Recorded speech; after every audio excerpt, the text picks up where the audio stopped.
Welcome back to California Cooking. Today, we're visiting a stunning global marketplace packed with incredible restaurants, and it's all under one roof. And a winter menu to make you feel full and cozy. A creamy polenta topped with crispy chicken, a fresh tomato sauce, and lots of Parmesan cheese, and a hearty sausage kale soup that is pure comfort in a bowl. We're kicking things off at a beautiful marketplace where you can grab a great cup of coffee, enjoy a casual bite, or you can sit down for a full meal. Let's go inside Maydan Market.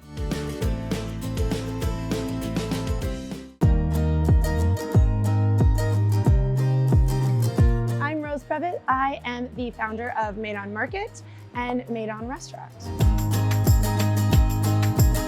Maydan Market is this beautiful space that I have had living in my head for 11 years, but nowhere to land it until I found this beautiful warehouse on West Jefferson Boulevard in the West Adams neighborhood.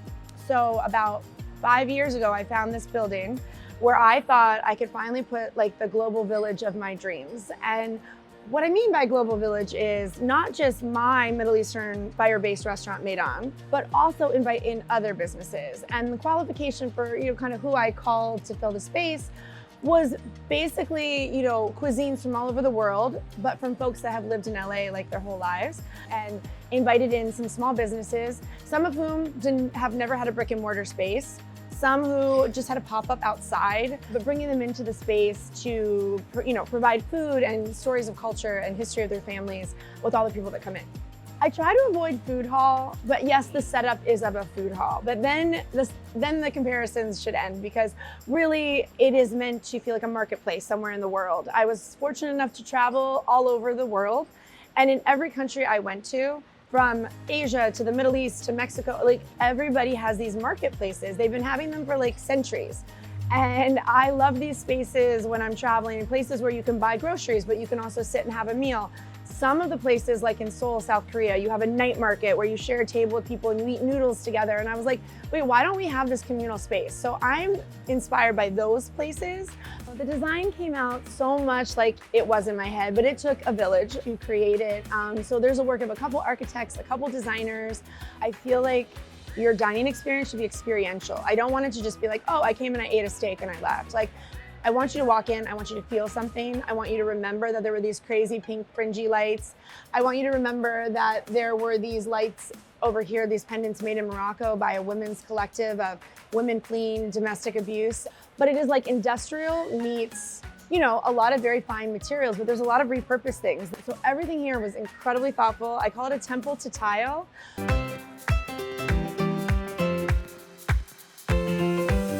Walk in the front door of Maydan Market, you are going to see a lot of things all at once, but do not get overwhelmed. It's okay. If you walk in through the patio door, you're actually walking through Compass Rose, which is our all-day cafe.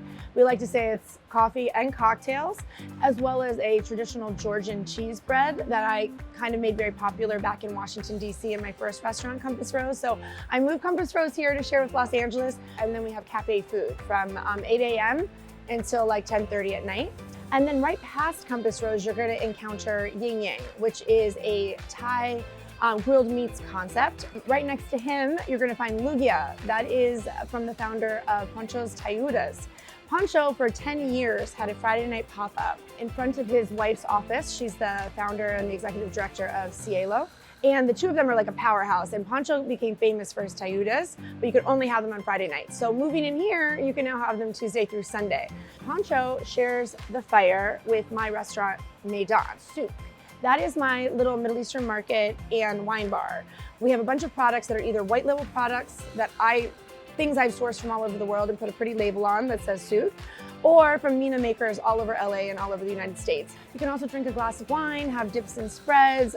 You can also have a shawarma or a chicken wrap or a salad. So we've got like a lot of little light Middle Eastern snacks there. And our neighbor there is Milena. Milena comes to us from the founders of Tamales, Elena's in Watts, is a food truck that has been there for 25 years. It's a family-run operation. All of the sisters they're still running the truck in Watts, so don't worry, it's still there. But the girls come here every day and run Milena, a Afro-Mexican cuisine from the Acapulco region of Mexico on the Costa Chica. And they're providing for us like the best barbacoa tacos you're ever gonna have. Their pozzoles are to actually die for, and they're just about to launch a tasting menu that you can sit at the counter and they're just gonna feed you. And then when you finally pass them, you will land in Maydan, the restaurant, which is the second location of my DC-based first location, just Maidan. It means a square or a marketplace in Arabic. And here I produce food over fire only, nothing in the back kitchen. Like when you're here, all your food is made in the fire. And I like to say the food is inspired by the region that stretches from Tangier to Tehran and from Batumi to Beirut. If you add the Gulf states like Oman and Yemen, then you will have the complete picture of the food that we have here. Maydan #1 was founded in DC, Washington, DC in 2017. I truly built it to honor my culture. I'm Lebanese American. I grew up cooking with my mom and my aunts, and they taught me the importance of hospitality and food being loved and being shared around a table. And I just wanted to manifest that in a space. And it's been going strong for 8 years. So in addition to my family recipes, I went traveling across 5 countries with my opening team back in 2017. We went to Morocco, Tunisia, Lebanon, Turkey, and the Republic of Georgia. And all I did was cook with women in their homes. And people were kind enough to share their family recipes and their family secrets with us. And all of that became the menu that is now Maydan. And truly all of this is to honor the women that taught us. Everything in front of me represents tawla. That's our set menu. It can be done a few different ways. Like when you order, you have a few things to choose from, but you start with a course of dips and spreads. We have our house hummus that everybody's familiar with, but we have things like muhammara and kasik. This is kasik, things that you might not know as well, but you're gonna get endless bread to your table. And we want you to use it basically like, almost like a utensil. Honestly, you don't need to use a fork. You can use the bread however you like to pick up the dips to make a bite. So we have our chicken shish taouk. This is our ribeye steak. We have a selection of kebabs to choose from. Ribeye is one of the center plates. We also have cauliflower and lots of other vegetables for vegetarians. So you can do this whole towel of vegetarian too. We give you a crudité if you want to lay off the bread and you want to hit those dips with vegetables. And this moune is our house pickle product. We do everything from pickled turnips, which we call lift, to our pickles, to these very sour, very spicy green tomatoes. So all of this stays on your table throughout the meal. Just remember, it's all about your favorite bite. Today, I'm gonna show you how to make lamb hummus. We call it, in my horrible Arabic pronunciation, hummus with lahme, which is just hummus with meat. The meat that we're gonna be using is our lamb shoulder.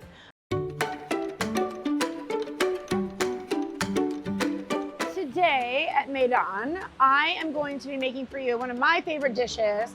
It is a off-menu dish when you come to Maydan the restaurant. Our house hummus, we make ours with chickpeas. Here we do a Lebanese tahini, garlic and lemon, and a little bit of olive oil. I'm gonna get our dish started just by plating the hummus and get it ready to receive the lamb. We have already taken our 60-ounce lamb shoulder. It's cooked for 18 hours overnight. We finish it on the fire. Today, when we have leftover lamb shoulder, we'll shred it. That's what you're seeing in the pan. This is already seasoned with Syrian 7 spice. Don't ask me to tell you all 7 spices right now. Then we're just gonna throw in a little bit of butter. Then we're gonna shoot it with our house harissa. Then for kick, we use actually a little bit of orange juice. Any citrus will really work, but I like the orange juice because it thins it out a little bit. You mix it all together, you kind of just let it come together on the fire. You're gonna just dish out the hummus and top it right in the middle. So when you get it at the restaurant, you're gonna mix it all up, but we're gonna serve it all together like that. We top it with a little bit of Maidan salt because it still needs a little bit of salt. A little bit of Aleppo pepper for a little bit more spice. This is Urfa pepper from Urfa, Turkey. Not as spicy as the Aleppo, so more for a smoky flavor. And then for a little bit of color, we finish it off with chives, so it's not all earth tones. And then you have your hummus bilafne.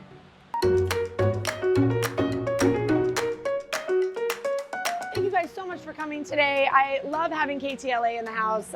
You guys have given me such a warm reception to Los Angeles, and I hope you like everything you tried.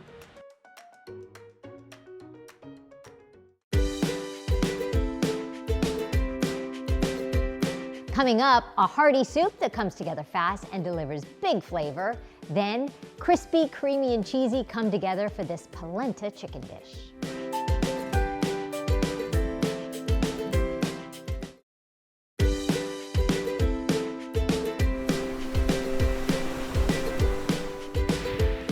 time of year, I love making soup. They're warm, satisfying, and really easy to pull together. Here's my sausage, kale, and potato soup.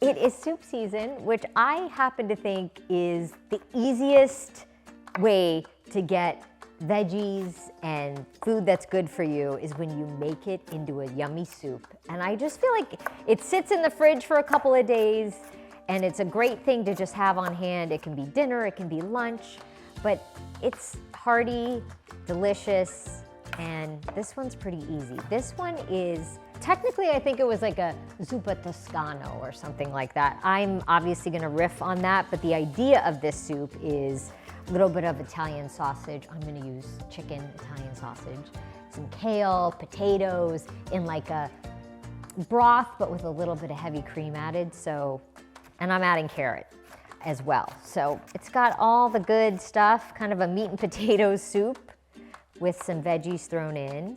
And I'm cutting up the carrot. So you just need a big, heavy pot. And I'm gonna saute the carrot and the onion for a little bit, get that nice and brown, probably add in some garlic, and then we will kind of build the soup. A couple of Yukon Gold potatoes, which I peeled. I'm gonna cut those into cubes.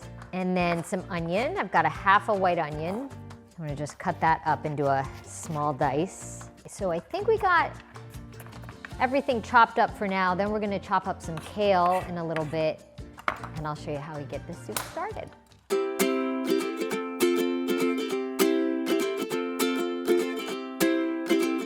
Okay, got my heavy pot, some olive oil at the bottom. We're gonna start with the onion and the carrot.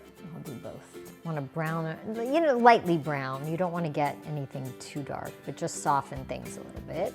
I'll add a tiny bit of salt. Just build with the salt with each layer. I'm gonna do some pepper. And this soup, 30 minutes, you could eat it. Once things soften up, let it simmer on the stove for a little bit and you're good to go. It's not a long process. While that's cooking, I'm gonna do the kale. And so the big thing with kale is you just get this bit out, which is hard and it doesn't really cook down. So to our onions and carrots, I'm going to add our Italian sausage. You could do sweet or spicy. This one I'm using chicken. You basically remove it from the casing. I'm gonna do 2 lengths and then you just break it up into little bites. Just start doing this number. You definitely want the sausage to get kind of brown and crisped up a bit. Okay, to that, I'm going to chop up a couple of cloves of garlic. Put that in there. Just let that go for another second. I'm gonna chop up the kale. Just take big handfuls and basically kind of roll it up and just chop it into bite-sized pieces. And I'm gonna start adding it to our pot. Cook down our kale. I'm gonna stir that around, wilt it down a bit. Time for our liquid. Chicken stock going in. I think 1.5 boxes of stock. It's always good to have a little extra. If it cooks down too much, you can always add a little bit more. Potatoes are gonna cook until softened. And once the potatoes soften, your soup's ready to go. Hit it with some salt. I'm gonna tuck in 2 little bay leaves. So we've let it bubble away for about 25-30 minutes. Potatoes are soft. And now at the end, you wanna turn the heat down low and you're gonna add some heavy cream. Up to you how much heavy cream you want. Immediately it turns into a creamy soup. I would say 1/4 cup, maybe 1/2 cup. And then just let that cook for a few more minutes and then we're ready to eat some soup.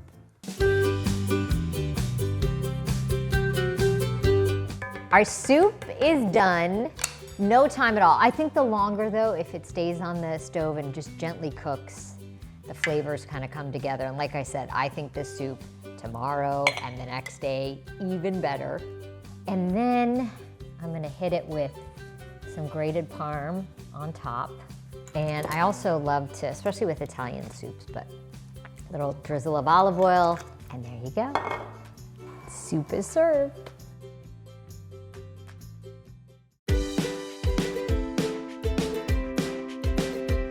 Coming up, this dish hits just right on a chilly winter night. Creamy polenta topped with a fresh tomato sauce, crispy chicken, and loads of grated Parmesan.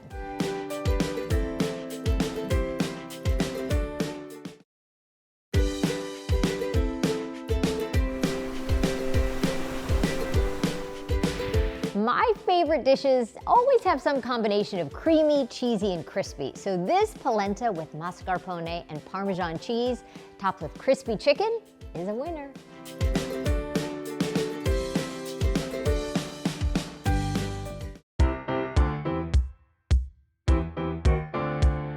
So we have our polenta going back there on the stove, and I was reading many different articles about polenta because it is a little time consuming. A lot of people, if you make proper polenta, I did milk and chicken stock, and you kind of have to keep stirring it.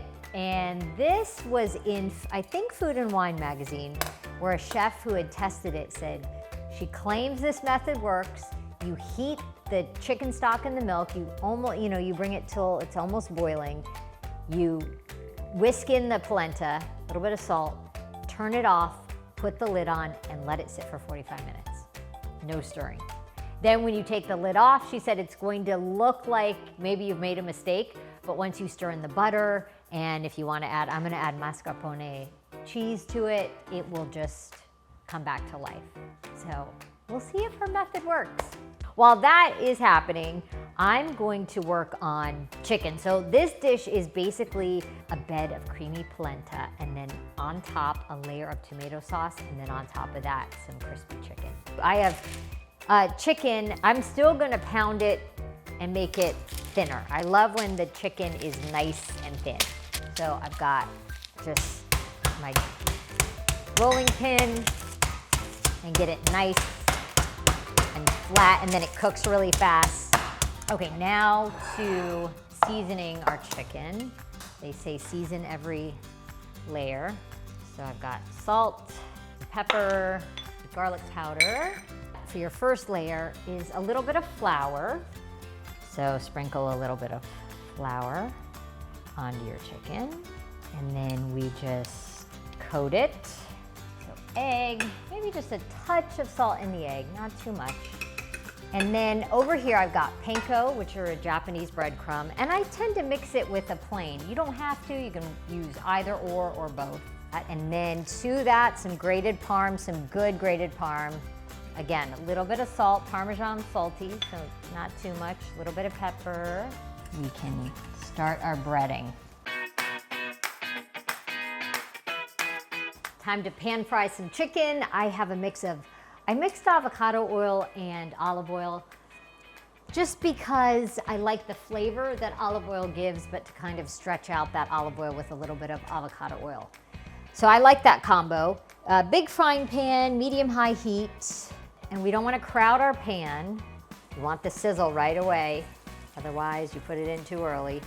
I think I'm just going to be able to get 2 in here.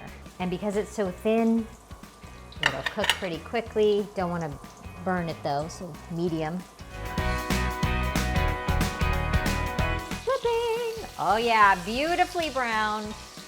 And this is shallow fry, so just right, you want the oil right up to the edge. One done. Put the other guy in.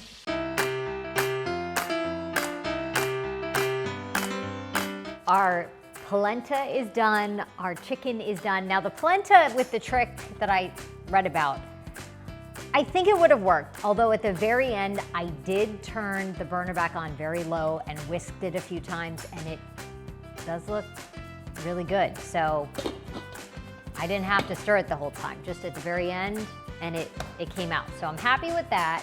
Now for the polenta to make it extra creamy and delicious. This again, this is gilding the lily. You could just eat it like this and it would be great.